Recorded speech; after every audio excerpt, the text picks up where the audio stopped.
Injuries are having a major impact on the NBA playoffs. A tweak, turn, or strain to this that has sidelined or limited players from all-stars to reserves, and that has influenced the early outcomes of round 2. After Jaylen Brown strained his right hamstring in Boston's Game 7 win over Milwaukee, he all but begged the Celtics doctors and trainers to let him suit up for the start of their Eastern Conference semifinal matchup with Philadelphia. Boston managed to win without him in its 117-101 victory over the sluggish 76ers in Game 1 Monday night, Tuesday, PHL time, thanks to career nights by Al Horford, Terry Rozier and rookie Jayson Tatum.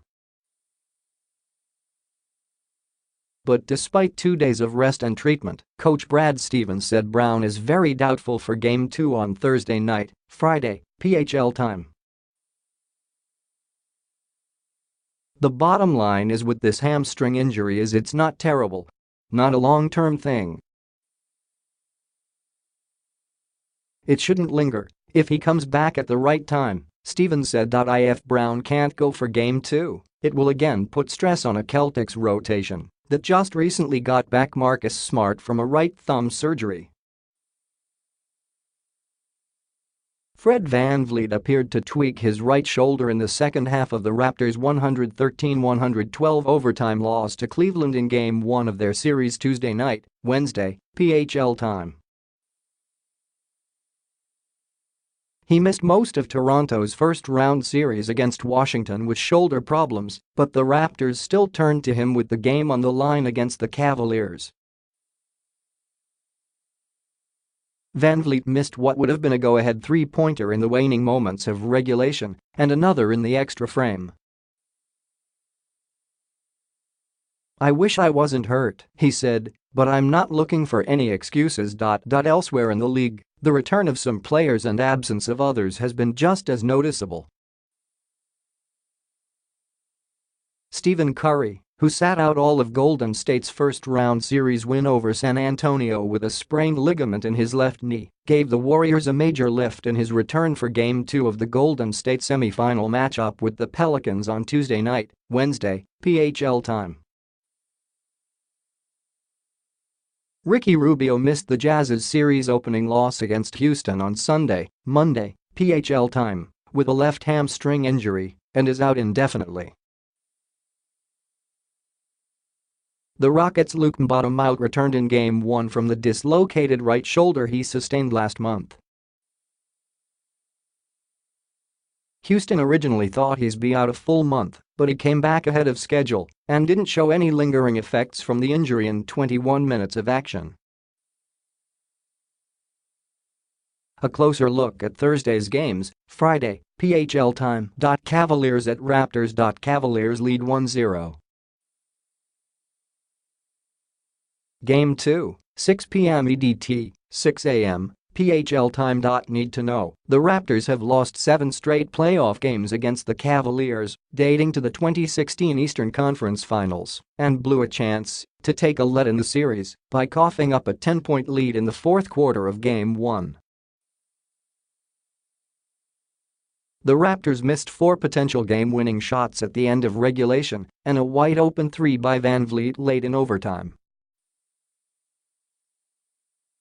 Keep an eye on Raptors center Jonas Valanciunas.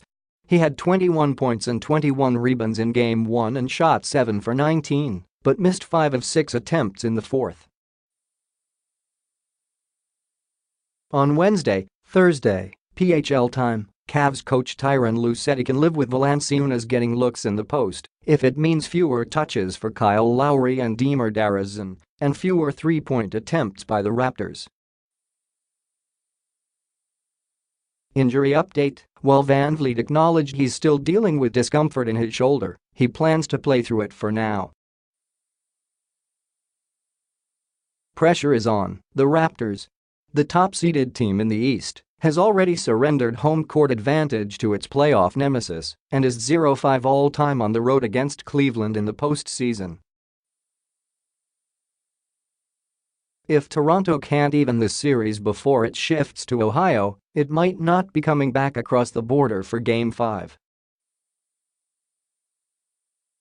76 ERS at Celtics. Celtics lead 1-0.